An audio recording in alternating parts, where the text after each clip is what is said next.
মিতা কি করছো? দেখো কি করছে।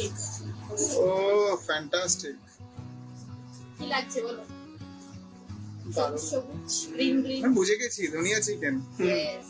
শীতকাল মানে তো তোমার, আর তুমি ধনিয়া চিকেন করবে বলতে পারতে, আমাকে দুটো রুটি এক্সট্রা করে দিও তো।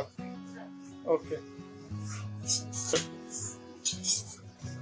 এটা কিন্তু শুধু ধনিয়া চিকেন, এর সাথে আরেকটা অ্যাডিশনাল আছে, দেখবে কি? কে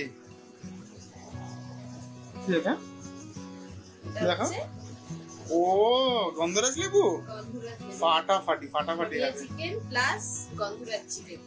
তুমি ওখানে দিচ্ছ, এখানে গন্ধ। ফ্যান্টাস্টিক। তাড়াতাড়ি তাড়াতাড়ি করো। আমার চিকেনটা প্রায় রেডি হয়ে গেছে, তুমি বসে পড়ো, আমি গিয়ে সার্ভ করছি। ও ঠিক আছে, যাচ্ছি, টাটা। আরেকবার দেখিয়ে নেব বন্ধুরা।